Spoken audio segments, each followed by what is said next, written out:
Good evening, community. I want to share with you a story that happened to me and my friends when we were teenagers.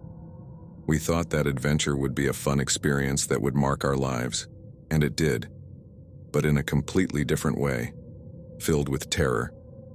I discovered that some legends or rumors from small towns are true. Goblins, or as they are known in our region, DTS&x, really do exist, and I am a witness to that. For some listening to my story, it may serve as a warning, and for others it may be a challenge to explore a forbidden place as we did, driven by the immaturity that led to our encounter with the unknown. As I mentioned earlier, we were young. We were no more than 15 years old when it happened. We used to spend our school breaks together, sometimes walking around and other times just playing and causing a bit of mischief.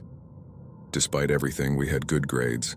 Our parents were very strict, and they demanded that we maintain the highest possible academic averages.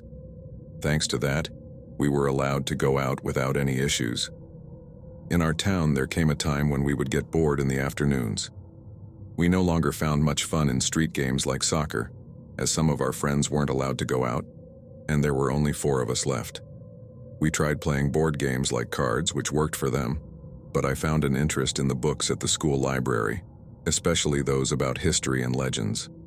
That's how I stumbled upon the topic of DTS&x, which are said to be creatures associated with the underworld, whose primary role is to protect the forests and wild animals. According to beliefs, they can take on various forms, most notably that of a small man or woman leaving white footprints behind. They are known for being very deceitful. These beings live in forests and jungles, watching over springs, trees, and wild animals. It is said that they are mischievous spirits who hide things and appear to people, distracting them to make them lose their way or even disappear. This topic intrigued me so much that I ran to tell my grandfather, who is very wise and knows all kinds of stories. When I told him what I had read, he confirmed that, on the outskirts of the town, many people had disappeared after getting lost in the vast forest that once stood there. Many rumors claimed the existence of goblins, and it was said that they were the ones responsible for so many people getting lost and never being found. That's why no one usually ventured deep into the forest, primarily to avoid challenging nature. My curiosity and ignorance led me to investigate further, ignoring the warnings of the rumors. I was so selfish that I rushed to tell my friends, disregarding the danger of getting lost. We gathered, and I told them what I thought was important. At first they laughed, saying it was silly and that if there were goblins, they would have already been discovered or caught. Then one of my friends admitted that his grandmother had told him about men who disappeared in a certain part of the forest, and that's why there are no farms or livestock in that area. It's considered dangerous. Curiously, it was the same direction my grandfather warned me never to go, which gave credibility to my story, and they quickly suggested we go explore and confirm the existence of the supposed goblins.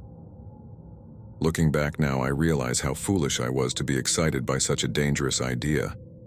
It was obvious that if many adults had entered that place and had terrible experiences, what could we, 4 immature teenagers, expect? It was impossible for 4 kids to come out unscathed where adults had failed. But we didn't think about that, and one weekend, we got ready and headed down the forbidden path. For a couple of hours, we walked a long path that only exhausted us, scratching ourselves on bushes and the like. But then, deep in the forest, we suddenly heard high-pitched laughter from someone hiding. It sounded like mocking laughter and seemed to come from very close by, but we couldn't see who was making it. That's when we deduced it was the famous goblins. I knew they could be dangerous and mischievous, and I wanted to handle the situation carefully without alarming them, but one of my friends was reckless in every sense of the word. He started yelling at the creature to come out from where it was hiding and even threw a rock into a bush. The laughter stopped instantly, and within seconds, out of nowhere, I felt a sharp blow to my back. I turned around immediately and saw that the blow had been caused by a good-sized rock. I was angry with my friends for this, but just as I was about to yell at them for hitting me, suddenly, rocks started flying at us from the bushes, hitting us hard. What had been laughter quickly turned into furious growls from multiple creatures. I remembered all the warnings I had heard and didn't hesitate to turn and run. All my friends had the same thought, and we immediately bolted, screaming in fear. Some of my friends got injured, but I didn't see how it happened. Somehow the goblins caught up to them, and I only heard their screams of pain, begging not to be left behind. The same fool who threw the rock at the goblins in the first place cursed them, threatening them with worse consequences. I ran, not even feeling my own breath, and I felt like I was going to die from fear. I ran without thinking about my friends. I didn't want my life to end in that horrifying forest. After nearly half an hour of running, when the growling finally stopped, we paused to catch our breath, all of us covered in cuts. I remember I had multiple scratches on my right leg, like claw marks, but I don't recall the goblin ever reaching me. 2 of my friends had the same kind of injuries, but deeper. We kept walking back the way we had come, helping each other until we finally made it back to the town. When asked, we said that a wild animal had attacked us, and we barely escaped. We decided not to tell anyone what really happened, or they would think we were crazy. We still got severely punished for disobeying and venturing into that forest. Although I suspect they didn't believe a word about the animal. I think the adults in town have seen them and know of their existence, but they avoid talking about it so as not to stir up curiosity in irresponsible people like us. But fortunately, we survived, and that was all that mattered to us.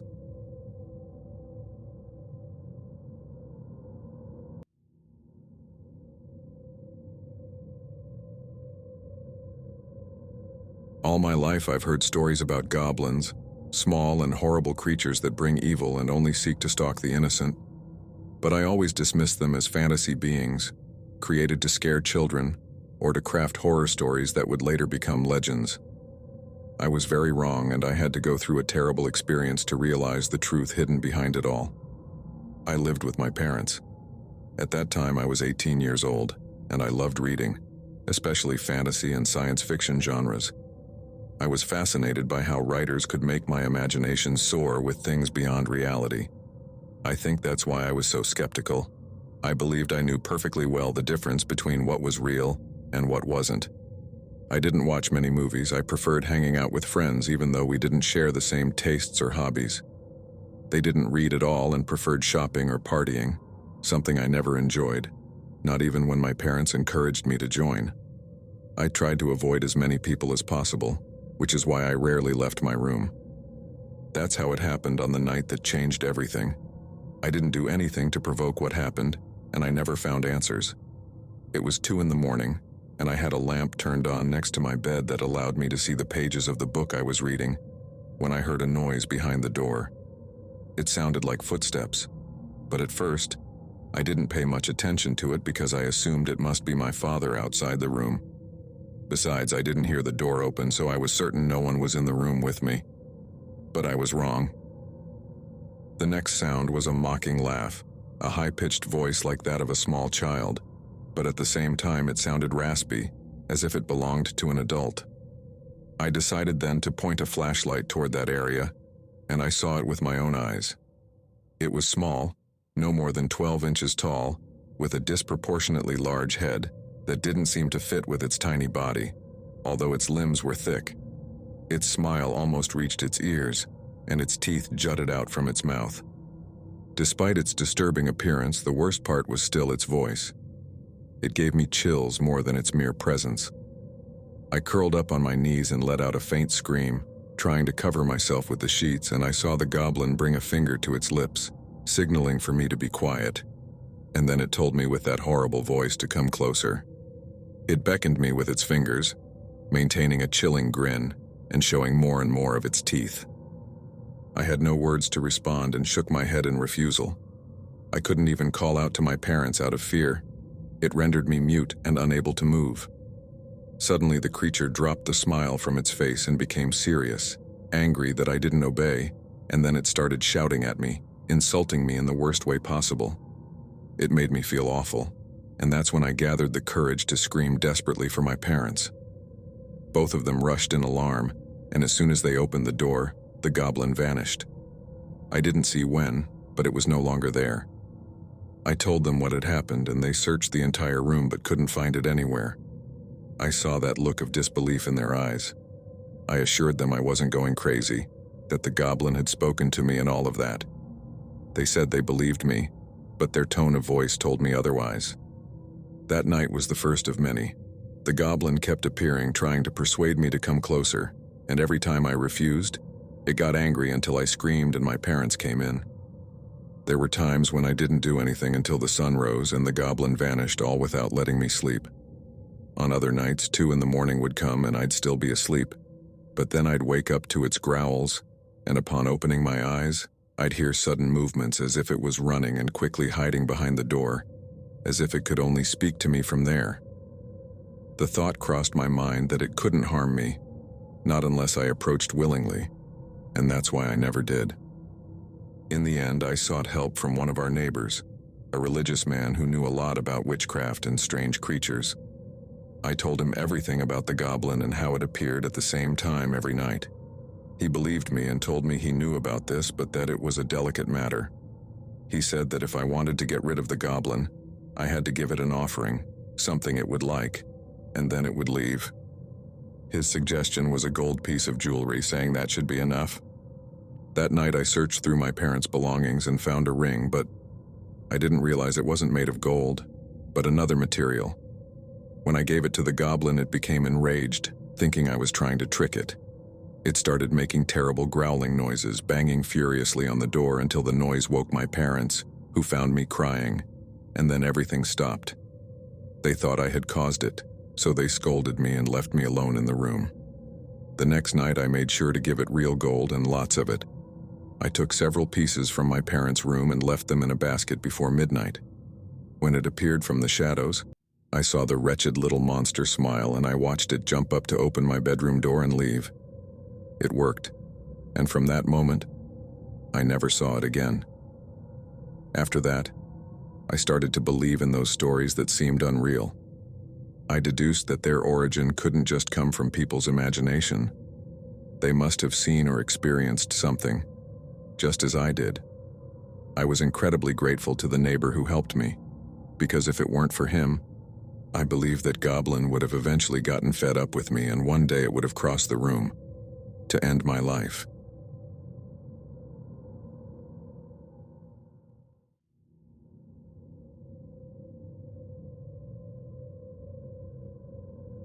Sometimes a desperate situation can put a crucial decision in your hands. I know no one forced me to do what I did, but it was worth it. I don't care about the nightmares or the voices in my head that I sometimes hear even during the day. I did what a good son would have done, and I'll take that thought with me to the grave. However, I want to share my story because it might help others, and I sincerely hope it won't condemn them the way I thought it would condemn me. At that time, I was going through a rough patch. I worked as a waiter in a small local restaurant and lived with my mother. Everything was fine until an illness forced her to quit her job and stay bedridden indefinitely. At first, I had hoped that the medications would work, but they didn't. She wasn't getting better. She could barely tolerate the pain in her legs and chest. We endured horrendous nights where she suffered so much that she desperately begged to sleep forever.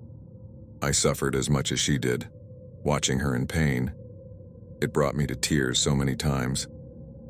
At my job, they knew about my mother's condition, but they barely gave me any extra help.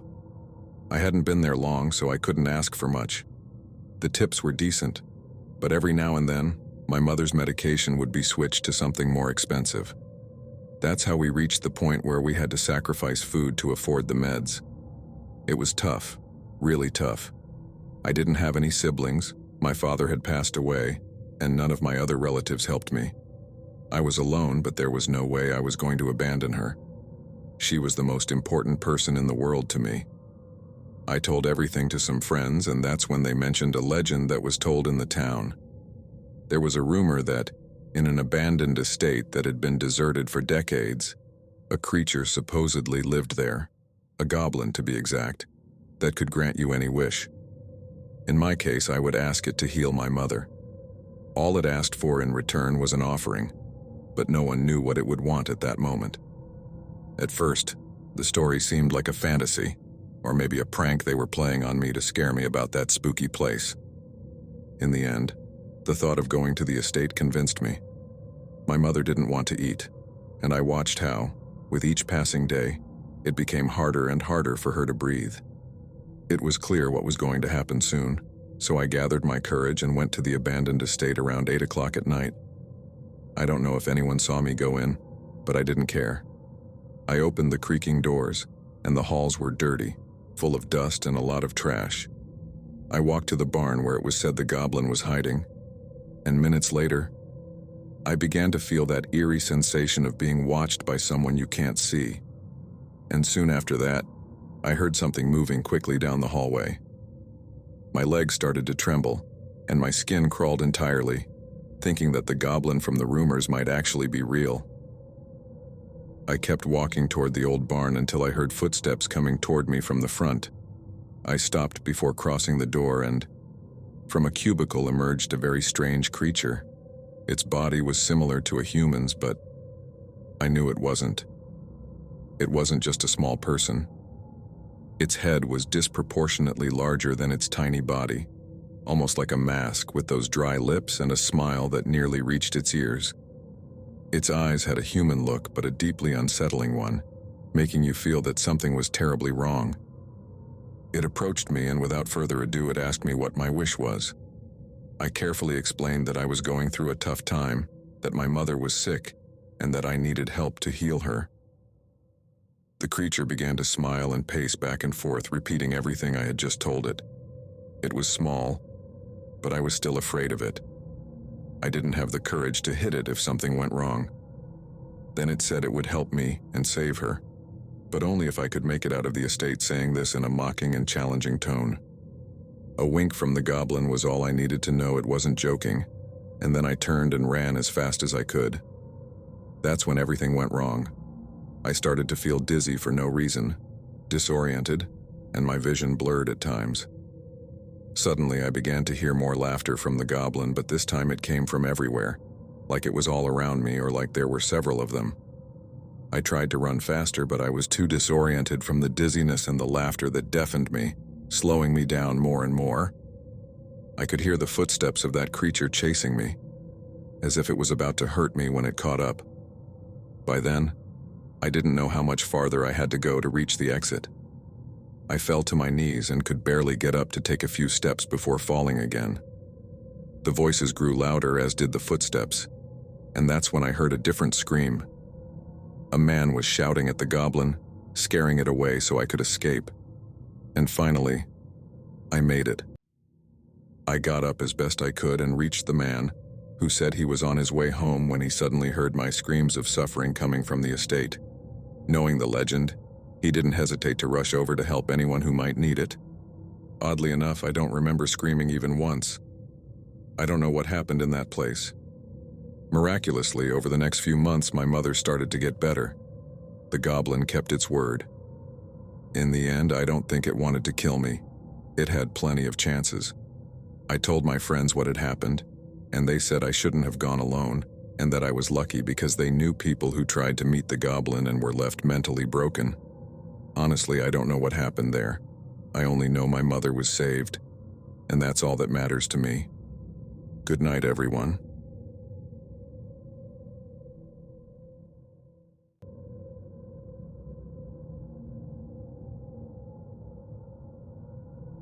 I never thought I truly understood the meaning of the word helplessness until those terrifying events happened to my little sister, and I was powerless to defend her.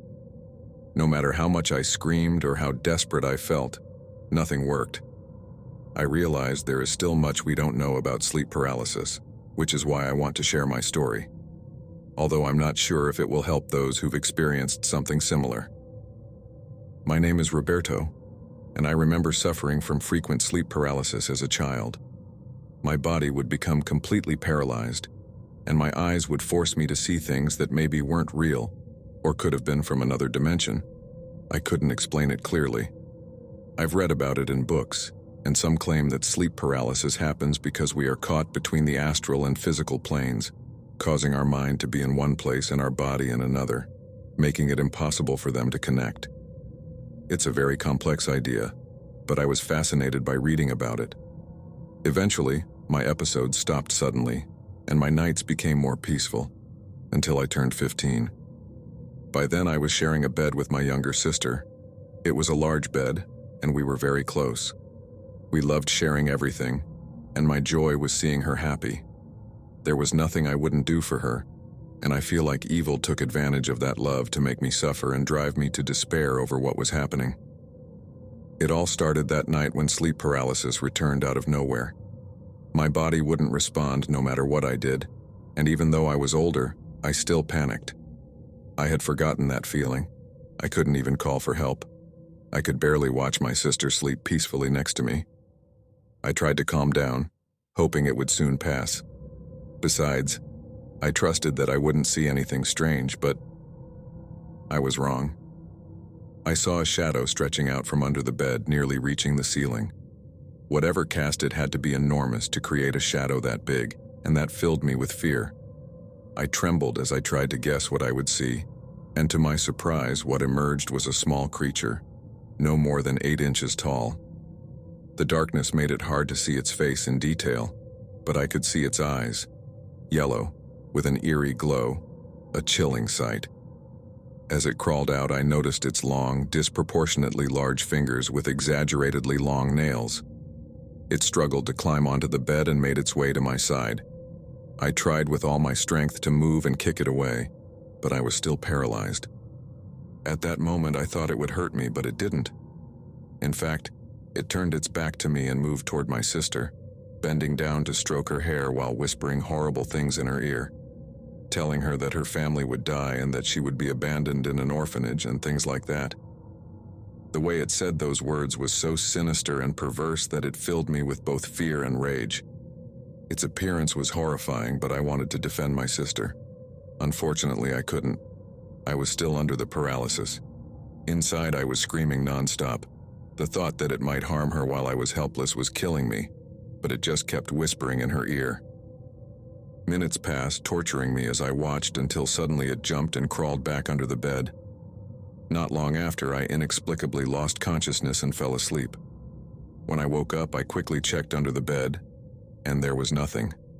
My sister was fine, not a scratch on her. That gave me some relief, but I was left with the uncertainty of what had happened. Was it real? The thing is, that wasn't the only night it happened. It occurred almost every night in the same way. I would be unable to move my body, watching the creature crawl out from under the bed, stare at me with that sinister look, and then whisper macabre things to my sister, until the night came when she woke up while it was happening. She saw it, and upon seeing its horrible appearance, tried to scream, but it covered her mouth with its hands. Then it told her not to worry, that it was a magical being and only wanted to be her friend, and it would never hurt her. She looked at me, pleading for help, but I couldn't move. The creature used that to its advantage and told her that since I had grown up, I had lost the magic of childhood and could no longer see magical beings, and that I would deny their existence, calling them evil creatures. Its power of persuasion was astonishing, and because of my little sister's innocence, it managed to trap her with its deceitful words. As time passed, she grew fond of it, which made everything even more terrifying. I kept telling her not to talk to the creature, that it was evil, but she wouldn't listen. Thanks to this, I realized the creature wasn't a figment of my imagination due to sleep paralysis. It was very real, and my sister could see it clearly. She continued talking to the creature as if it were her friend, despite my warnings. Then one night, the creature told her it had to go on a journey to a faraway place, but that it would return for her in 5 years, to take her to a place where they would be friends forever. In her innocence, she saw this as something harmless and told it she would wait for it. Since that time, we haven't seen the creature again, but I won't leave my sister's side. I won't let it harm her. I've searched the internet for ways to protect her and to understand whether my sleep paralysis is somehow connected to seeing it. The next time that creature appears, I will make sure we never see it again.